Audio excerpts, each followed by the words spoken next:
আসসালামু আলাইকুম বন্ধুসকল আজি আমি আমাৰ এই ভিডিঅ'টোত ঈদ উল ফিতৰৰ বিষয়ে কিছু কথা ক'বলৈ যাই আছোঁ। ঈদ উল ফিতৰ বা ঈদ দুটা আছে ইছলামত। এই দুটা ডাঙৰ উৎসৱ হয়। এই দুটা হ'ল এটা হ'ল ঈদ উল ফিতৰ আৰু অন্যটো হ'ল ঈদ উল আজহা। প্ৰথমে মই ঈদ উল ফিতৰৰ বিষয়ে অলপ কৈ দিওঁ। ঈদ উল ফিতৰ মানে হ'ল ৰোজা ৰখাৰ পিছত আমি যিটো উৎসৱ পালন কৰোঁ, অৰ্থাৎ একমাহ ৰোজা ৰাখি আল্লাহৰ হুকুম আমি মানি চলোঁ। তাৰপিছত নাখায় পুৱাৰ পৰা লৈ সন্ধিয়ালৈকে একো নাখায় বা একো আমি প্ৰাণ নকৰোঁ, সেনেকুৱা আমি গোটেই দিনটো কাটোঁ। আৰু এনেকুৱা এমাহ পিছত আমি এটা উৎসৱ পালন কৰোঁ, সেইটোৱে হ'ল ইয়াউমুল ফিতৰ। সেইটো শাওৱাল মাহৰ ফাৰ্ষ্ট দিন, যিটো শাওৱালৰ একদম প্ৰথম দিন, সেই দিনতে পালন কৰা হয়। আৰু ইয়াৰ পিছত সেই শাওৱাল মাহতে যিকোনো 6 দিন ৰোজা ৰাখিব লাগে, সেইটো হ'ল সুন্নত। নবী কৰিম সাল্লাল্লাহু আলাইহি ওয়াসাল্লামে এই সুন্নতটো কৰিছিলে, কিন্তু ৱাজিব নহয় ৰাখা, জৰুৰী নহয়, বাধ্যতামূলক নহয়, কিন্তু সুন্নত।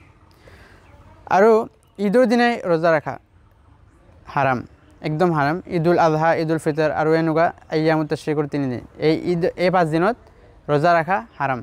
বাকী বছৰত ৰোজা যেতিয়া নহয় তেতিয়া ৰাখিব পাৰে। আৰু ৰমজানৰ ৰোজা ফৰজ, বাকী নফল বা সুন্নত বা যদি কিবা দিম বুলি কৈছিলে নজৰ কৰিছে তেনেহ'লে ফৰজ হৈ যাব, ৱাজিব হৈ যাব এনেকুৱা।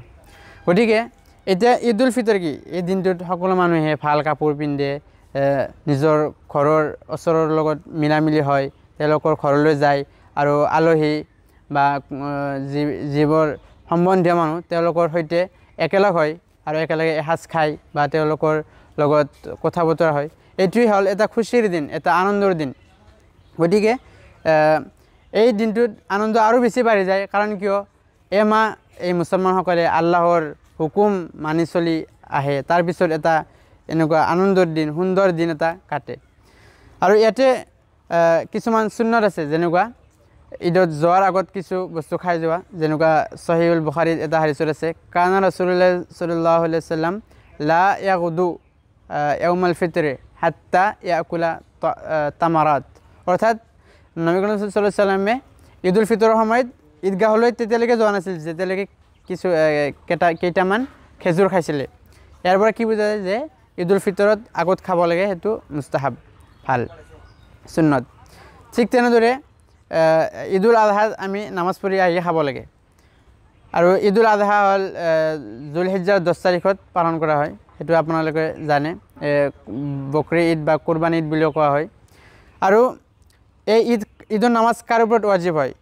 যিসকল আকিল, অৰ্থাৎ যিসকল সমজদাৰ, বুজি পায়, তেওঁলোকৰ বালিগ হৈছে, 12 বছৰ পাৰ হৈ গৈছে, আৰু যিসকলে তেওঁলোকৰ ঠাইত আছে, মুকিম, তেওঁলোকৰ জেগাত আছে, ঠাইত আছে, মুছাফিৰ নহয়, তেওঁলোকৰ ওপৰত ঈদৰ নামাজ ফৰজ হয়। আৰু ঈদৰ নামাজৰ প্ৰক্ৰিয়া, কেনেকুৱা নামাজ পঢ়ে, সেইটো আমাৰ এই ইউটিউব চেনেলতে পৰৱৰ্তী ভিডিঅ'ত আহিব। আৰু ঈদৰ সময়ত আমি যিমান পাৰোঁ ভাল কাম কৰিব লাগে, যেনেকুৱা গৰীব মানুহক সহায় কৰা, মিস্কিন, এটিম, এইবিলাকক খানা খুওৱা, আৰু ওচৰ চুবুৰীয়াৰ লগত ভালদৰে মিলিজুলি কথা বতৰা হোৱা, খানা খোৱা, এইবোৰ হ'ল সুন্নত কাম। আৰু ৰোজা ৰখা হাৰাম।